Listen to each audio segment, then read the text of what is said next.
Salut, c'est Laure, Color Art. Vous me connaissez peut-être si vous me suivez déjà sur Facebook, Instagram ou même sur YouTube sous le pseudo Color Art Disney et compagnie. Vous pouvez retrouver mes infos et mes pages sous la vidéo.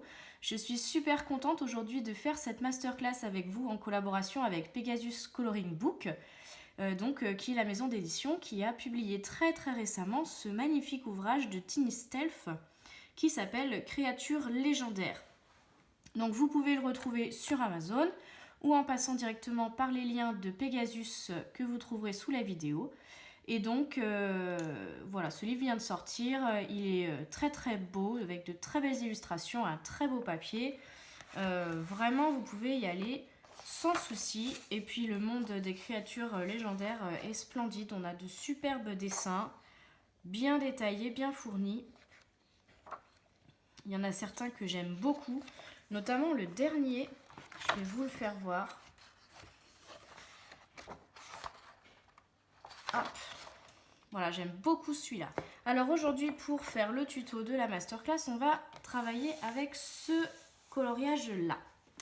Donc, je vais utiliser comme matériel un crayon de papier, des crayons de couleur Prismacolor.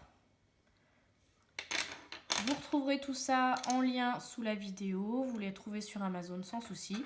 Un blanc de Prisma aussi dans mon cas, et puis un stylo gel. Voilà. Et donc, sans plus attendre, je vais vous dire ce qu'on va faire aujourd'hui. Il s'agit d'un tuto pour apprendre à réaliser un effet pierre précieuse. Donc dans ce livre, il n'y a pas de pierres précieuses à proprement parler. Il y en a certaines, mais elles sont toutes petites. Donc ce qu'on va faire, c'est qu'on va modifier certains éléments dans un coloriage pour en faire des pierres précieuses. Donc vous allez voir que c'est vraiment tout simple. Alors, je vais donc commencer en vous montrant sur cette étoile qui est ici. Je ne sais pas si vous allez bien voir, je vais essayer de zoomer. Voilà. Alors, la première chose à faire, c'est de modifier cette étoile pour qu'elle ait comme des facettes, comme il y aurait sur une vraie pierre. Donc, c'est pas trop compliqué dans ce cas-là, puisqu'il y a déjà certains traits qu'il suffit de prolonger.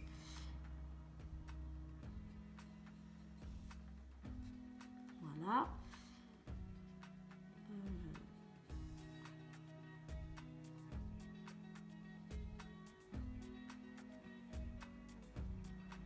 Voilà. Donc on va ensuite passer à la colorisation. Donc celle-ci, je vais la faire en vert. Donc je vais prendre 2 teintes de vert. Pas besoin de beaucoup plus de teintes étant donné que la zone est petite. Donc j'utilise le 909 et le 913. Alors je commence avec la couleur la plus foncée. Pour revenir définir mes facettes, je vais choisir un angle et je vais colorier cet angle en relâchant progressivement et assez rapidement la pression de mon crayon. Je laisse une zone blanche. Je prends ensuite ma couleur claire et je viens faire exactement la même chose en partant du foncé. Je laisse aussi du blanc. Je change ensuite de facette et je fais exactement le même geste.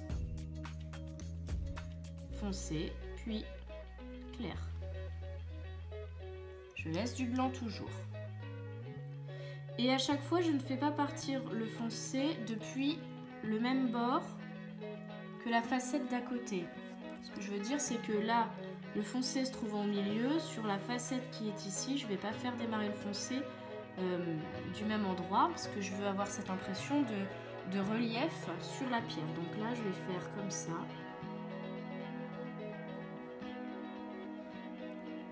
Et je relâche vraiment tout de suite la pression de mon crayon parce que je veux bien laisser du blanc.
Ensuite, on va passer au crayon blanc. Et donc on va tout simplement, alors je peux pas le tailler plus parce que je suis vraiment au bout du crayon, là si j'enlève la rallonge j'ai plus rien. Mais faudrait avoir vraiment un crayon bien taillé. Moi je vais utiliser le côté bien pointu là. Et on va faire comme une action de blender avec le crayon blanc pour mixer les pigments. On part de la zone blanche et on va vers le foncé pour ne pas déplacer du pigment dans le blanc. Je voudrais que ça reste très clair. Hop, tout simplement. Ensuite, et bien pour terminer, le stylo gel blanc qui va faire toute la différence. Il suffit avec le stylo gel de repasser sur l'ensemble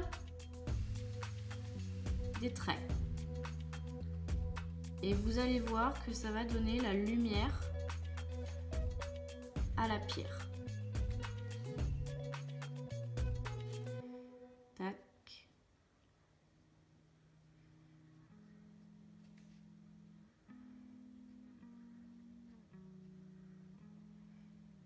On va beaucoup moins voir les démarcations.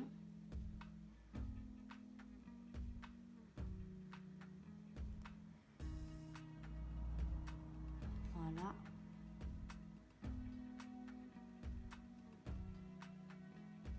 Hop. Donc là, j'ai passé le blanc partout. On va pouvoir maintenant réaliser l'effet de lumière. Donc il suffit simplement à certains endroits d'ajouter une étoile. Hop, avec 2 grandes branches et 2 petites branches. On peut ajouter quelques points pour la lumière.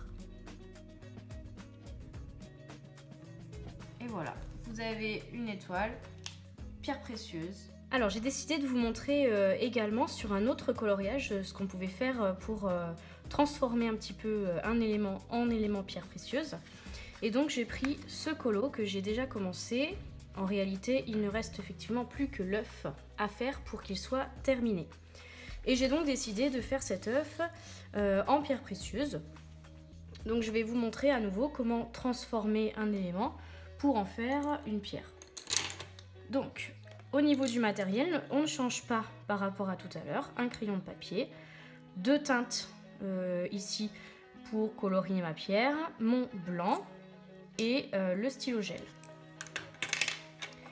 Comme tout à l'heure, première étape, il s'agit de redéfinir cet élément pour en faire une pierre à facettes.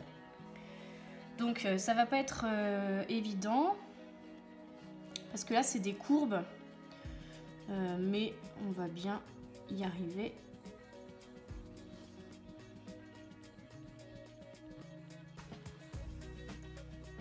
De toute façon, après le travail du stylo gel va permettre de faire disparaître les traits, donc on pourra plus facilement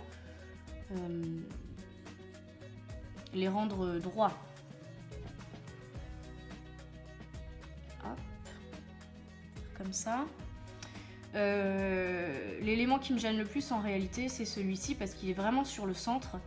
Les autres sont un peu plus faciles à camoufler. Mais j'avoue que ça, c'est pas le motif le plus évident à intégrer dans un motif de pierre précieuse. Donc on va faire comme on peut et on va essayer de l'intégrer ou de le faire disparaître au fur et à mesure du coloriage tout à l'heure. Je vais fermer la facette à ce niveau-là. Après on pourrait choisir d'en redessiner. Je vais peut-être essayer. Hop. De toute façon, une pierre précieuse n'a jamais très régulière.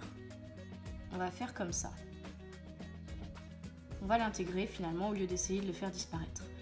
C'est ça aussi l'intérêt de se baser sur de l'existant pour le transformer. On va fermer ici.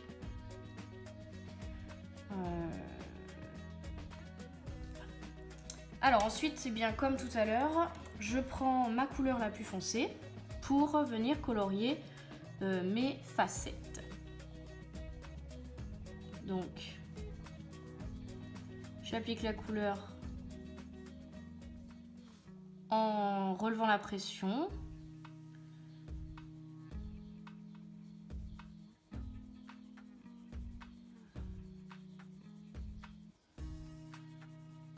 Hop.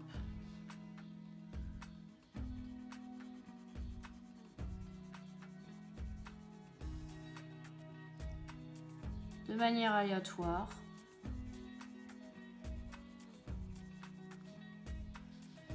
Voilà.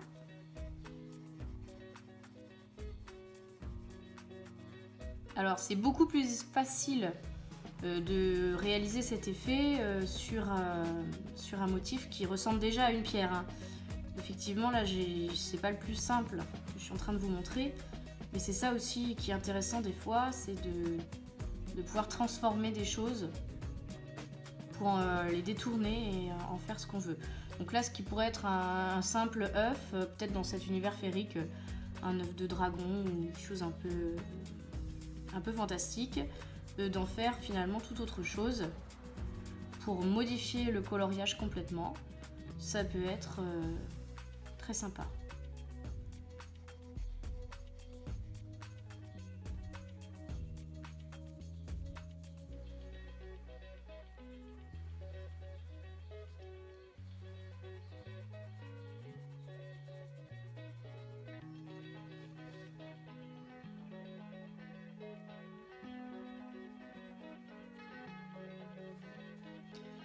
Et il reste donc la plus grosse partie.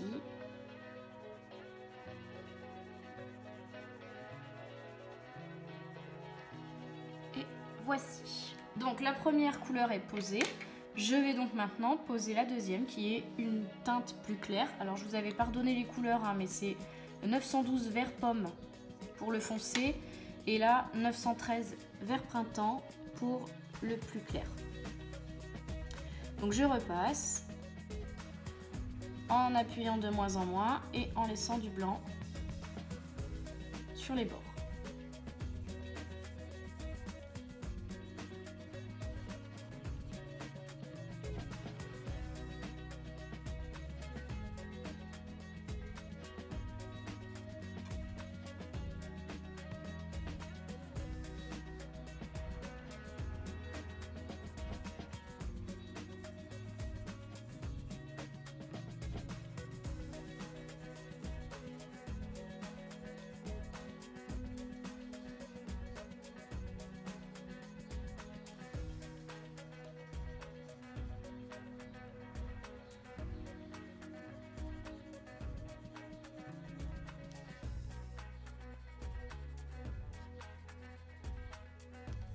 Voilà.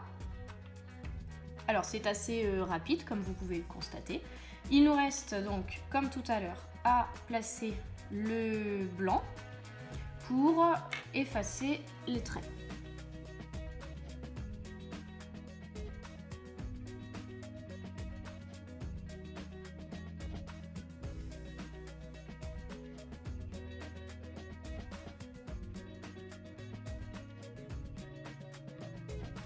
Alors comme on a bien pris le temps d'utiliser le blanc et qu'on a aussi bien laissé du blanc sur les facettes, vous voyez que les traits qui étaient encore très courbes, je les ai complètement dissimulés et tout est devenu bien droit comme les facettes d'une pierre.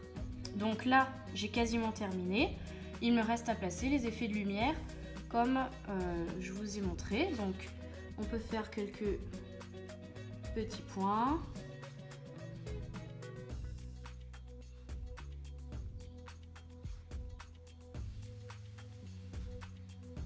Comme ceci.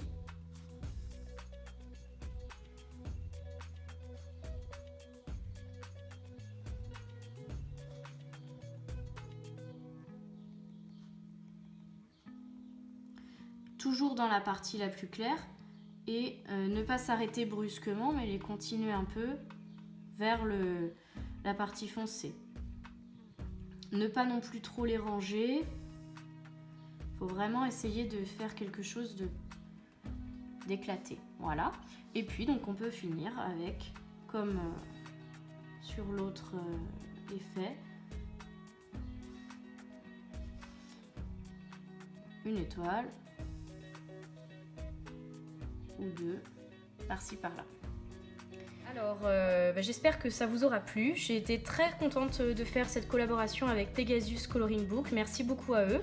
Merci à vous d'avoir suivi cette masterclass. J'espère qu'elle vous sera utile et surtout n'hésitez pas à nous montrer si vous essayez de reproduire cet effet. Et puis je vous dis à très bientôt. Merci beaucoup, salut!